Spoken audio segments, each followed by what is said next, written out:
Hello, ladies and gentlemen. Today we are going to take a look at some area comparisons between similar shapes. So remember, the idea of similar ties back to things we did earlier. Similar meaning they're exactly the same shape, but just a different size. You're going to need a calculator today as well as your notes. We're comparing area from one shape to another. So let's kind of get into this whole idea with just a general introduction about pizza, right? So we're all familiar with the idea of pizza and buying a slice or buying the whole pizza. So let's pretend we have two pizzas here. One is a 6-inch pizza and one is a 12-inch pizza.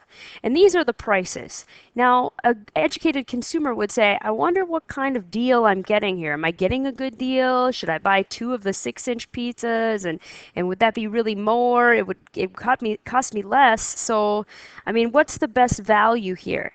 Well, let's think about pizza in terms of area. This is really, when you buy something like this, you're buying the area of it. You're not concerned with the side length or the diameter, but you're going to eat the area of that pizza. So let's compare areas. This one would have an area of pi 3 squared because it's a 6-inch pizza. That's the diameter, so the radius would be 3. So this one has an area of 9 pi.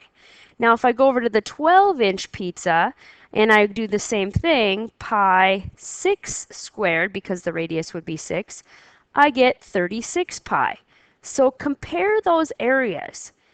The 12-inch pizza, while it has really twice the diameter, right, 6-inch to 12-inch, it has 4 times as much area. So area doesn't have the same ratio as the side or a diameter. Area follows its own ratio. So while the scale factor was 6 to 12 or 1 to 2 for the comparison of small pizza to large, the area follows a 1 to 4 ratio, or the square of this amount, okay? Let's take a look at another example. What about photograph paper? You know, big sheets of paper, or this idea of enlarging something. If you have a 4 by 5 inch sheet versus a 12 by 15 inch sheet, you can see that they're similar. 4 to 12, 5 to 15. This is a 1 to 3 size ratio. Okay, but how about the area? The area of this one would be 20 square inches. The area of this one now, ladies and gentlemen, 12 times 15, a little bit more than 60, right? So 12 times 15 is going to give me 180 square inches. So check out that comparison. I got 9 times as much because my ratio was 1 to 3. So again, squaring that ratio gives us the comparison of the area. So let's get this part into our notes. We have a familiarity with similar shapes. We've dealt with those before. We've talked about the ratio of one side to the other, A to B, like in this triangle example here, one side here to here, 6 to 3, which would be 2 to 1. Easy peasy. We can do that comparison. We can talk about the perimeters from A to B. They follow that same ratio. So the perimeter would be 2 to 1. This triangle having twice as much perimeter as this one in terms of feet. Now, what about when we go over here and we talk ratio of areas? Well, now it changes a little bit. The areas will be the squared of the side comparisons, okay? So if my perimeter and my sides were both 2 to 1, the ratio of my areas would be 4 to 1 because I would square both of those numbers, and that would be my comparison. So that gives me this triangle giving me 4 times as much area as this triangle. Well, let's test it out. 6 times 10 divided by 2. Okay, 30, right? 6 times 10 is 60 divided by 2. And then 3 times 5 is 15 divided by 2, 7.5. So this guy times 4 gives me this value. All right, let's take another look at some examples here. So it says in this diagram, triangle ABC is similar to DEF. How can we find this indicated ratio? First, I want the ratio shaded to unshaded now of the perimeters. Well, the ratio of the perimeters will be the same as the ratio of the sides. So in our case, I would do the shaded number 9 here compared to its counterpart 6. 9 to 6, and if I reduce that, That would be 3 to 2. So this is the ratio of the perimeters or the sides. But the ratio of the areas will not be 3 to 2. It will change. It will be 3 to 2 squared. So it becomes 9 to 4. Areas follow the squared ratio for those sides, okay?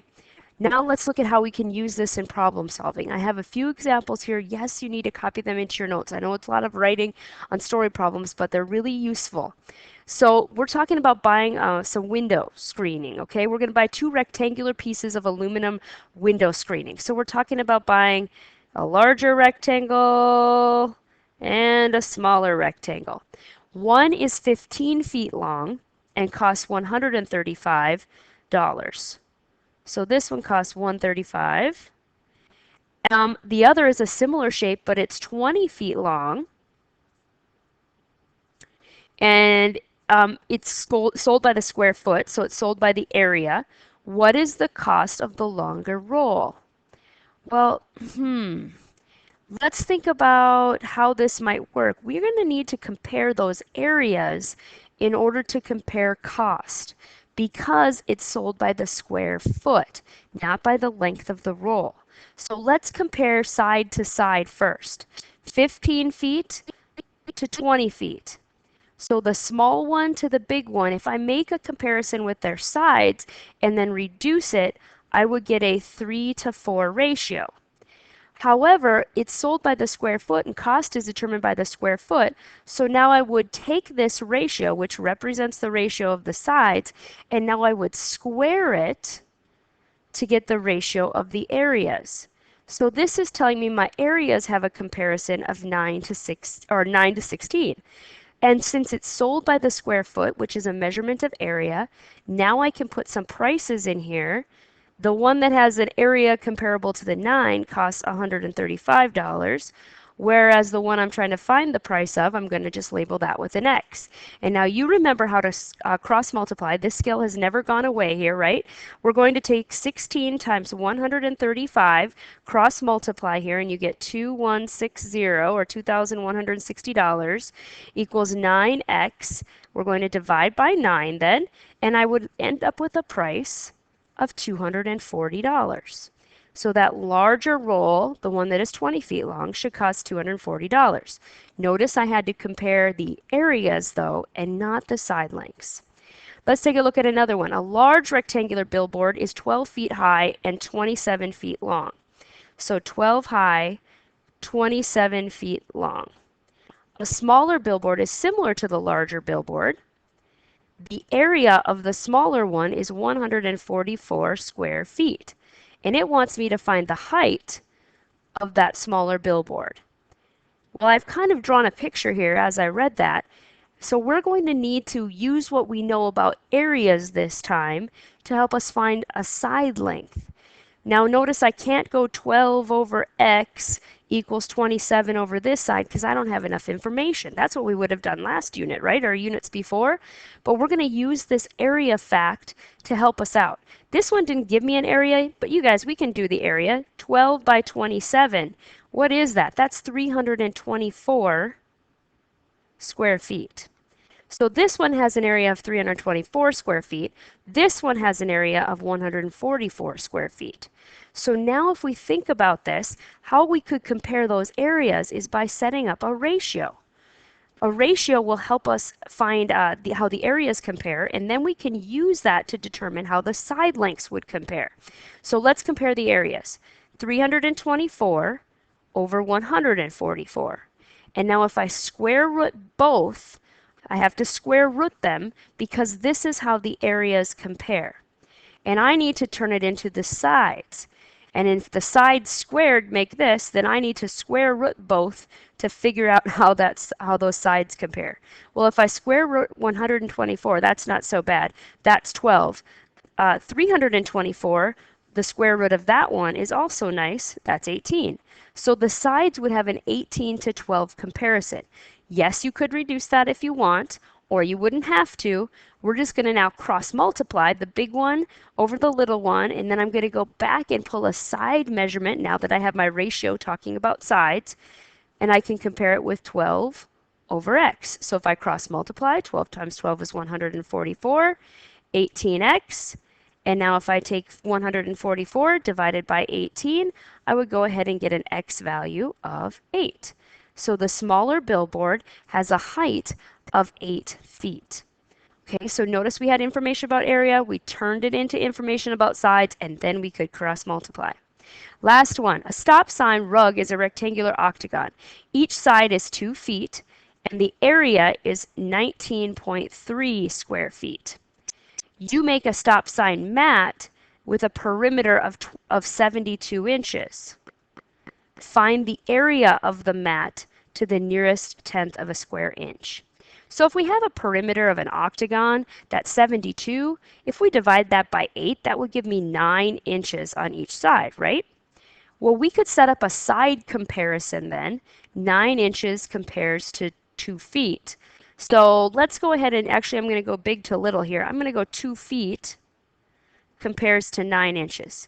Now I want to be careful, make sure that these are in the same unit. So this is 24 inches to 9 inches.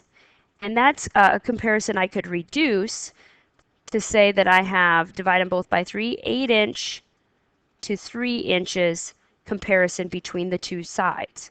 So 8 inches here, it represents 3 inches over here. This is my side comparison. Now if I square this, so if I make it squared, now it's going to turn into an area comparison. So 64 over 9 would be my side squared sort of ratio here, okay? So 64 represents the bigger one, and the smaller one represents the small 9 on the bottom.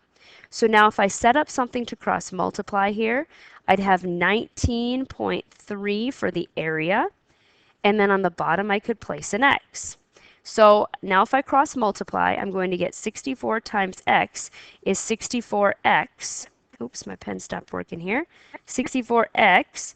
And then if I have 9 times 19.3, let me get that one here, I get 173.7.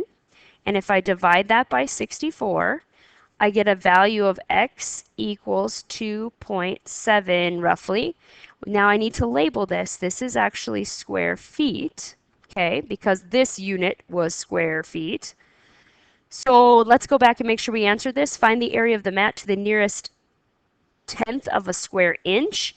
We have square feet, so we need to convert to square inches. A lot of times people would think, well, that's just a simple dividing or multiplying by 12, right? Well, think about what a square foot looks like. A square foot would be 12 inches by 12 inches. That's what it means to be a square foot, 1 foot by 1 foot.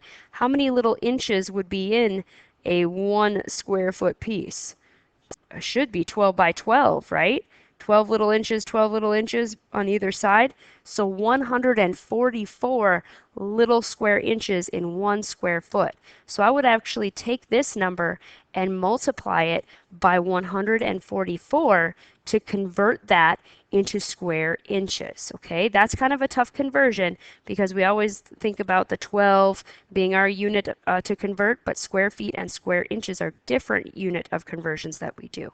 So this is 390.8 square inches. You can write it like that.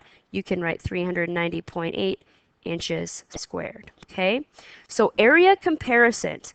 We're going to be using the side lengths to compare the areas and doing some serious problem solving and unit conversion in this, okay?